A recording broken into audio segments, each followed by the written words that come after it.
Hello viewers, welcome to my channel. I hope बहुत बेहतरीन होंगे आप सभी लोग और अपना लगातार पढ़ाई कर रहे होंगे।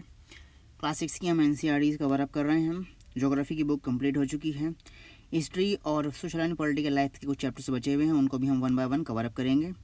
आज हम सोशल और पॉलिटिकल लाइफ में आज हम अपना चैप्टर नंबर 6 करेंगे, अर्बन एडमिनिस्ट्रेशन, यानी शहरी प्रबंधन। शहर में किस तरीके से काम होता है, जैसे हमने रूरल में समझा था कि किस तरीके से पुलिस स्टेशन काम करता है, किस तरीके से लैंड के रिकॉर्ड मेंटेन होते हैं, किस तरीके से तहसीलदार वगैरह और जो डिस्ट्रिक्ट कलेक्टर या डिस्ट्रिक्ट मजिस्ट्रेट होते हैं वो किस तरीके से काम करते हैं, किस तरीके से ग्राउंड लेवल पर सरकारी स्कीमों को उतारा जाता है। और हमने इसके अलावा बहुत सी चीज़ों को डिस्कस किया था रूरल एडमिनिस्ट्रेशन में। आपने वो वीडियो उम्मीद है ज़रूर देखा होगा, और नहीं देखा तो आप उसे ज़रूर देखिएगा।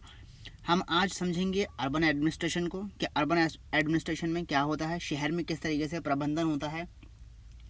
हमने पीछे के चैप्टर्स में 3 लेवल ऑफ गवर्नेंस पढ़ी थी। एक लोकल लेवल पर पढ़ी थी हमने, एक स्टेट लेवल पर, एक सेंट्रल लेवल पर। हम जिसे पढ़ेंगे आगे स्टेट लेवल पर और सेंट्रल लेवल पर हम 7th और 8th में पढ़ेंगे रेस्पेक्टिवली।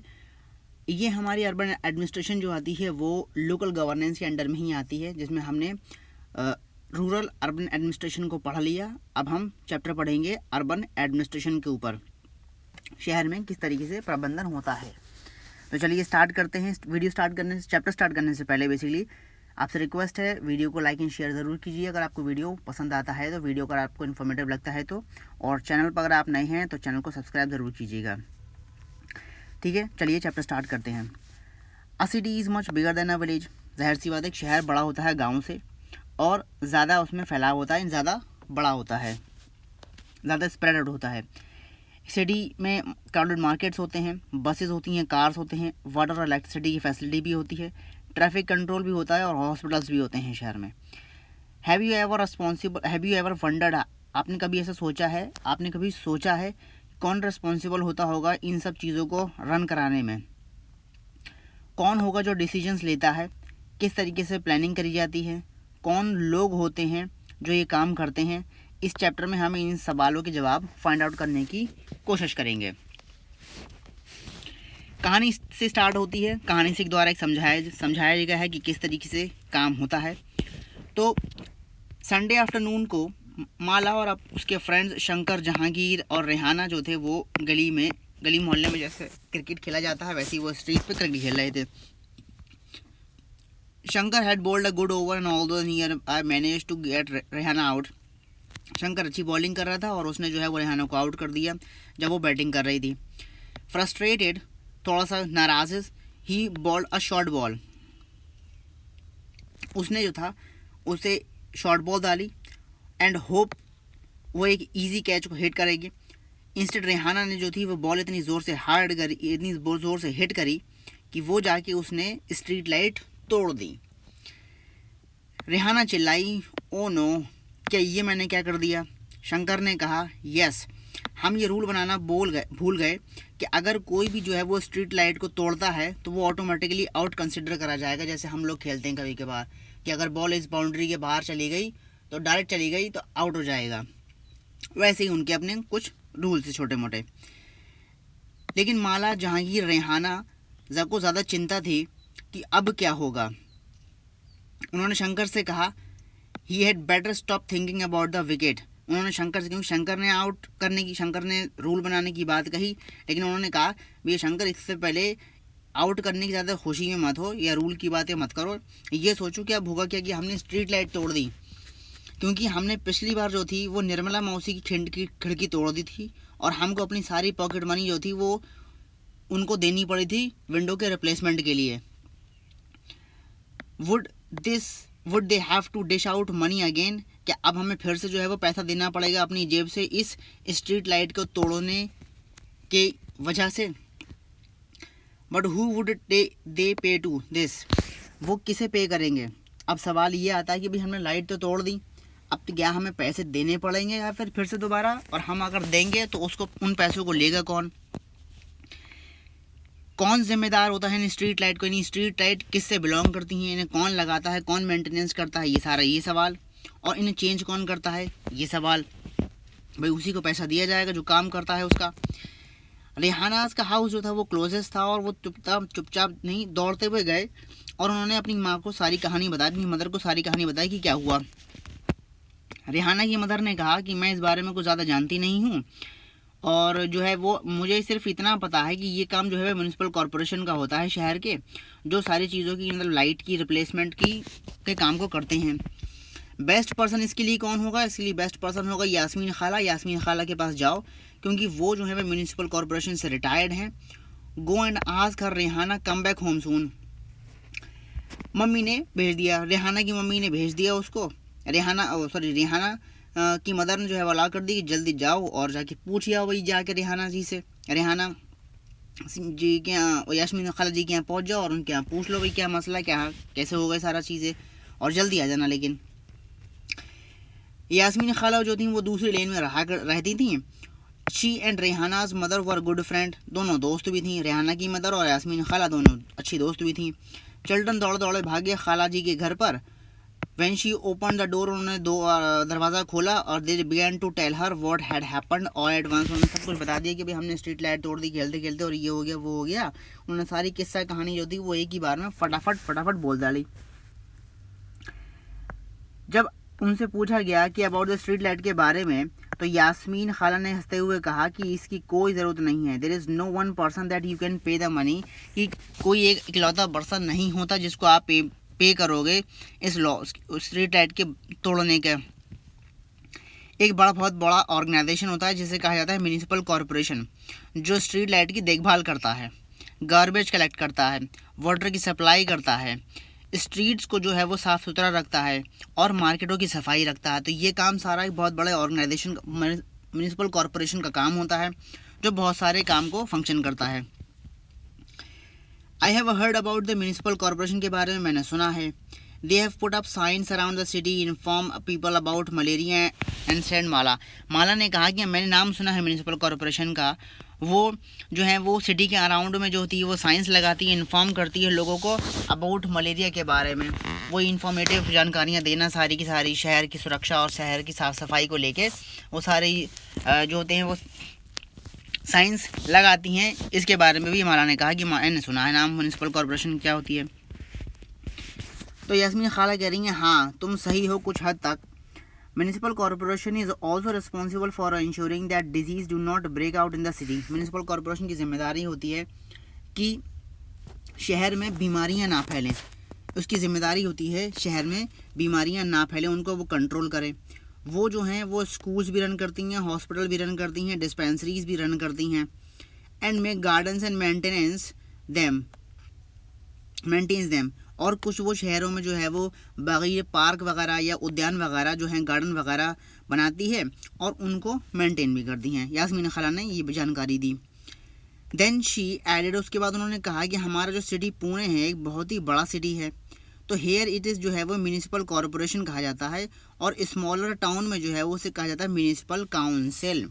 म्यूनिसिपल कॉरपोरेशन शहरों को कहा जाता है और म्यूनिसिपल काउंसिल जो होते हैं वो छोटे स्मॉल टाउन्स में होते हैं। अब यहाँ पर बात करेंगे the ward councillor and administrative staff की बात करेंगे। ठीक है, देखते हैं क्या कह रहे हैं इसमें। यास्मीन खाला, I am curious who decide where a park should go. Yasmin खाला से पूछा कि भाई मुझे ये बताइए कि पार्क कहाँ सेटअप करना है, ये डिसाइड कौन करता है।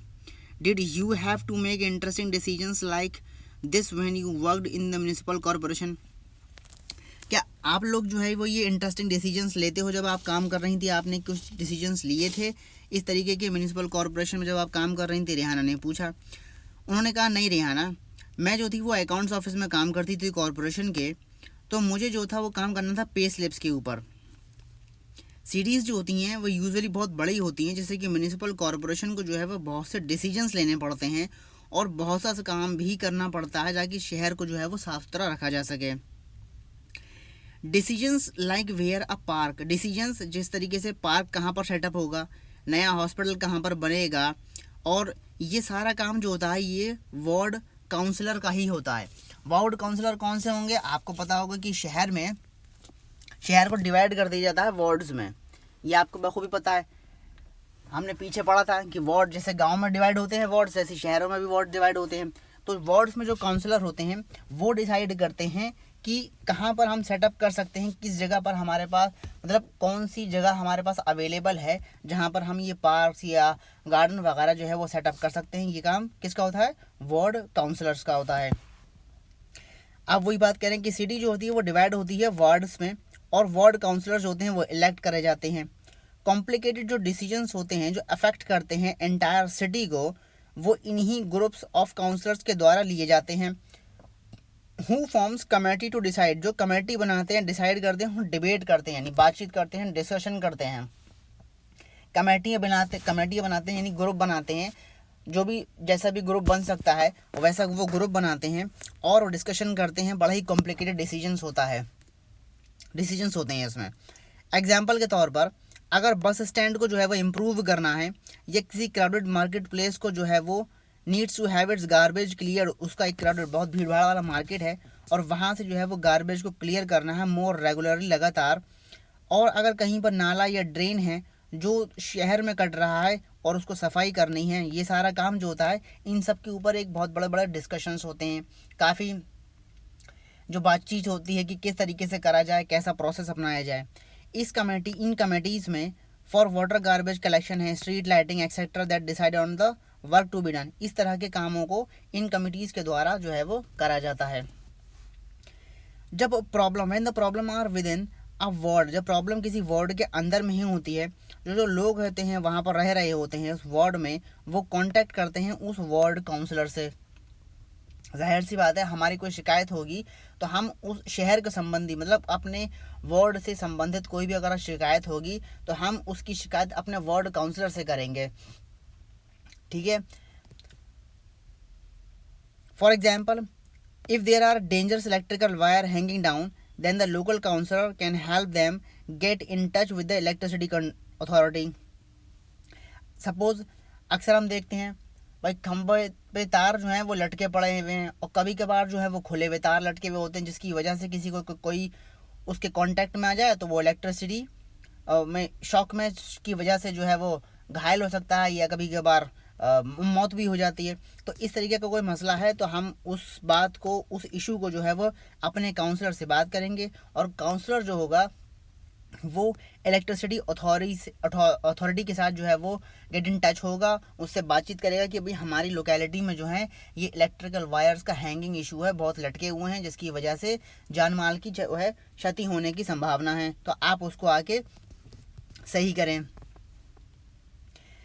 जब काउंसलर्स की कमेटी एंड द काउंसलर जो है वो डिसाइड कर लेते हैं ऑन द इश्यूज़ के ऊपर, the commissioner and the administrative staff जो होता है वो इम्प्लीमेंट करता है उनको। कोई नतीजा निकल कर आता है काउंसलर की कमेटीज़ के अंदर और काउंसलर जब डिसाइड कर लेते हैं पर्टिकुलर इशू को, सपोज जो है ये शहर की सफाई का जो इशू है, वार्ड की सफाई का जो इशू है, उसके ऊपर उन्होंने डिसीजन लिया है, उस डिसीजन को वो जो है वो कम्युनिकेट करते हैं एडमिनिस्ट्रेटिव स्टाफ से, यानी कि जो प्रशासन है उससे वो डिस्कशन करते हैं। जो कमिश्नर है, म्यूनिसिपल कमिश्नर जो होते हैं उनसे वो डिस्कशन करते हैं और उनको सारी बातों को बताते हैं और उसके बाद जो है वो इम्प्लीमेंट होते हैं। जैसा भी डिसीजन लिया हो उसके हिसाब से अकॉर्डिंगली जो है वो प्लान होता है और उसको इम्प्लीमेंट करा जाता है।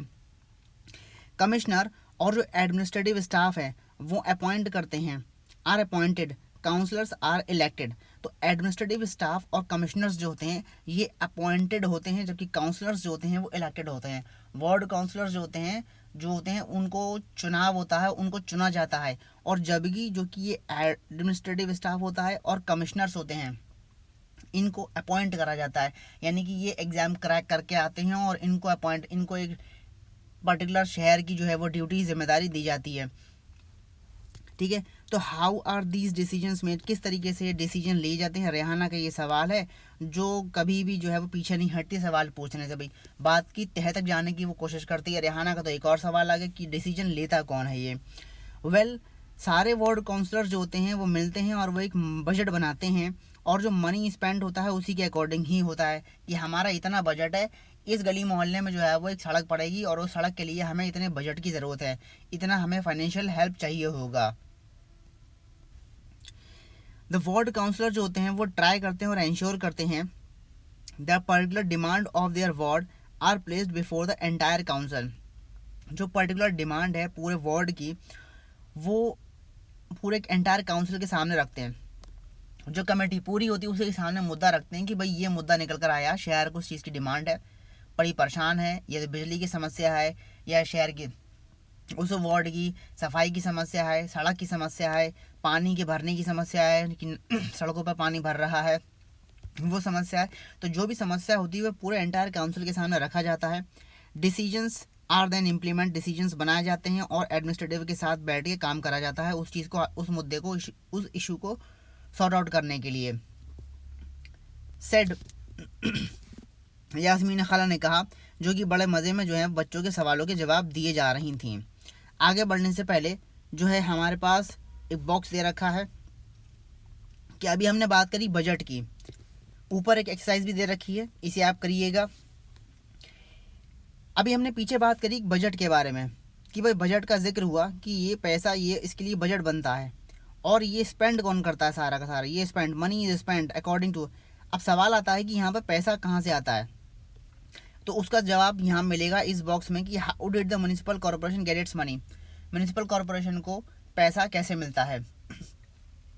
Providing and running so many services require a lot of money. आप कोई सर्विस प्रोवाइड कर रहे हो, आप कोई भी जो है वो सर्विस रन कर रहे हो, तो उसके लिए आपको पैसे की ज़रूरत पड़ती है। म्युनिसिपल कॉर्पोरेशन जो होता है वो कलेक्ट करता है, इसको पैसे को कलेक्ट करता है डिफरेंट वेज में। एक tax, a sum of money जो होता है that people pay to the government, को जो पे करती है, जो हम इनकम टैक्स देते हैं, जो जीएसटी लगता है, ये सारी चीज़ें हम टैक्स पे करते हैं, जो टैक्स पेयर होते हैं उनका जो पैसा होता है उसका सम ऑफ मनी जो होता है for services the government provided. The tax is a sum of money that people pay to the government for the services the government provide. Government जो सर्विसेज प्रोवाइड करती है, देखिए बखूबी पता है सबको, इनकम टैक्स सब जमा करते हैं, जो भी टैक्स पेयर हैं वो इनकम टैक्स देते हैं, प्रॉपर्टी टैक्स देते हैं, और उसके अलावा जीएसटी टैक्स वगैरह, जो भी बिजनेसमैन, वो जो भी गुड्स एंड सर्विसेज में जो डील करते हैं, जो भी शॉपकीपर्स हैं या जो भी मर्चेंट वगैरह हैं, वो सब जो हैं वो टैक्स पे करते हैं, तो वो सरकार को टैक्स पे करते हैं। तो वो हमारा जो होता है वो एक टैक्स होता है, उसको हम टैक्स कहते हैं, जो सम ऑफ मनी जो लोग गवर्नमेंट को पे करते हैं, गवर्नमेंट जो हमें सर्विसेज प्रोवाइड कर रही है उसके एवज में सरकार को जो हम पैसा पेमेंट कर रहे हैं वो हमारा कहलाता है tax. People who owns home have to pay a property tax देना पड़ता है। एज वेल एज टैक्स जो होता है वो वाटर टैक्स भी होते हैं और दूसरे टैक्सेस भी होते हैं, ये इंक्लूड होते हैं। आपका एनुअल वाटर टैक्स जाता होगा, प्रॉपर्टी टैक्स हमेशा जाता होगा आपका। नगर निगम, आप जिस भी नगर निगम में रह रहे हैं आपको वहाँ पे प्रॉपर्टी टैक्स और वाटर टैक्स देना पड़ता होगा। द लार्जर द हाउस, जितना बड़ा घर होगा उतनी ज़्यादा आपको टैक्स देना पड़ेगा। Property tax however forms only 20 to 35% of the money that municipal corporation earns. Property tax जो होता है वो करीब 25 से 30% ही होता है उस मनी का जो म्युनिसिपल कॉर्पोरेशन अर्न करता है, ठीक है। There are also taxes for education का टैक्सेस होता है और दूसरी एमिनिटीज़ के ऊपर भी टैक्सेस होते हैं। अगर आप कोई होटल ओन करते हैं या कोई शॉप ओन करते हैं तो आपको टैक्स देना पड़ता है, उसके अभी टैक्स आपको देना पड़ता है। ऑल्सो साथ ही साथ जो है वो next time you go to see a movie, look carefully at your ticket because you pay a tax for this as well. आप देखोगे तो उसमें आपको उसमें एंटरटेनमेंट टैक्स भी देना पड़ता है, ठीक है। जब भी आप अगर मूवी देखने जाते हो थिएटर में तो आप जब टिकट लोगे तो आप उसमें देखोगे कोई एंटरटेनमेंट टैक्स भी लगा है। कभी कभार कहीं आप जाते हो तो उसमें सेस भी लगता है, सरचार्ज भी लगते हैं। तो डिफरेंट वैरायटी के डिफरेंट तरह के जो हैं वो टैक्सेस लगते हैं। While rich people account for a property tax, a much wider population pay more general taxes। जबकि जो रिच पीपल होते हैं ना उनका अकाउंट प्रॉपर्टी टैक्स को जो होता है वो मच वाइडर होता है जो जनरल टैक्स देते हैं, क्योंकि भाई वो पैसे वाले लोग हैं और तो उनका भी टैक्स पेमेंट उनका जो है वो ज़्यादा है। तो ये जवाब हमें मिल गया कि भैया पैसा कहाँ से आता है, ठीक है। अब हम आगे कंटिन्यू कर लेते हैं। No adult asked about her job and children's question provided her an opportunity to relieve some of her experiences। तो यास्मीन खाला भी बड़ी खुश थी कि बच्चे उनसे सवाल कर रहे हैं और उनको भी बड़ा मज़ा आ रहा है, क्योंकि जब तक वो जॉब में थी तब तक उनसे किसी ने इस तरह के सवाल नहीं पूछे थे। तो उनके पास आज एक अच्छा मौका था, अच्छी अपॉर्चुनिटी थी कि उनको अपने एक्सपीरियंस जो है वो लोगों के साथ, बच्चों के साथ शेयर करने को मिल रहे हैं, तो वो भी बड़ा खुश थी, ठीक है। बात करें कि but the city is so large, लेकिन शहर बहुत बड़ा होता है। उसमें लॉट ऑफ पीपल होते हैं जो देखते हैं इस चीज़ को, सारी चीज़ों को। बहुत से लोग होते हैं जो देखते हैं, क्योंकि शहर बड़ा है तो जाहिर सी बात है शहर जब बड़ा होगा तो पूरा एक ऑर्गेनाइजेशन बड़ा होगा, ऑर्गेनाइजेशन बड़ा होगा तो उसमें काम करने वाले लोग जो हैं वो भी ज़्यादा होंगे। Does the municipal corporation have lot of worker? क्या म्यूनिसिपल कॉरपोरेशन में बहुत ज़्यादा लोग होते हैं? शंकर ने पूछा बड़े एहतियात के साथ। He had by now luckily forgotten about the cricket match and his incomplete over. अब शंकर अपन उसको ये मैटर इतना इंटरेस्टिंग लगा कि वो अपना क्रिकेट मैच भूल गया, और ये भी भूल गया कि उसने जो था इनकम्प्लीट ओवर कराया था, अपना ओवर भी ख़त्म नहीं हुआ था, वो इतना मतलब भूल गया। क्योंकि जब मैच चल रहा था बड़ा एक्साइटिंग था कि हमें ये रूल बनाना चाहिए था कि अगर कोई भी स्ट्रीट लाइट तोड़ेगा या कुछ भी ऐसा करेगा तो वो आउट माना जाएगा, तो वो सब भूल गया। उसको इन सब बातों में ज़्यादा मज़ा आने लगा समझने में। Yes, the work in the city is divided into different department. शहर का जो काम है वो अलग अलग डिफरेंट डिपार्टमेंट में डिवाइडेड हो जाता है। So there is a water department होता है, गार्बेज कलेक्शन डिपार्टमेंट होता है, एक डिपार्टमेंट होता है जो गार्डन्स की देखभाली के लिए होता है, कोई डिपार्टमेंट होता है जो रोड की देखभाल के लिए डिपार्टमेंट होता है कि रोड कहाँ ख़राब है, कहाँ पर रोड बननी है। यास्मीन खाला जो थी वो अकाउंट डिपार्टमेंट में काम करती थी, वो भी सैनिटेशन डिपार्टमेंट होता है साफ़ सफाई वाला, उसके डिपार्टमेंट में वो अकाउंट्स का काम करती थी, यास्मीन खाला ने कहा। And then went to the went on to offer the children some kebab to eat. और साथ ही साथ ये बताते बताते उन्होंने बच्चों से कहा कि भाई कबाब खाओगे। Jahangir at his kebab eight top speed. Jahangir ने सबसे तेज़ी से कबाब खाया भाई, बहुत तेज़ी से, लबा एकदम से, मतलब पूरा कबाब एक तरीके से मुंह में ठूस लिया। एंड एज ही वुल्फ्ड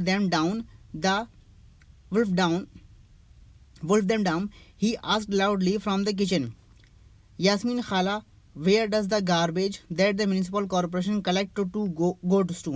यानी फिर उन्होंने पूछा, यास्मीन खाला जो ये कूड़ा कचरा है जो म्यूनिसिपल कॉरपोरेशन कलेक्ट करती है ये जाता कहाँ पर है? The other were still eating when Yasmin Khala began to answer. सब लोग खा रहे थे, यास्मीन खाला ने जवाब दिया। ये क्वेश्चन इंटरेस्टिंग आंसर था। As you know, you can usually find garbage lying all over the street. आपको बखूबी दिखता होगा सड़क पे कूड़ा कचरा कोने में कहीं पड़ा हुआ है। Earlier, even our neighborhood used to have garbage lying all over. पहले हमारे ही पड़ोस में भी जो था, हमारे ही पड़ोस में जो था वो कूड़े का ढेर लगा हुआ रहता था। And if this remain uncollected it attracts dog rights. वो जाहिर सी बात है जहाँ पर भी कूड़ा कचरा होगा तो वहाँ पर जानवर वगैरह ज़रूर आएंगे, चूहों का आतंक मच जाएगा, कुत्ते वगैरह और जो मक्खियाँ होंगी वो सब जो है वो उस कूड़े के ढेर में बैठेंगी और गंदा सा माहौल हो जाएगा।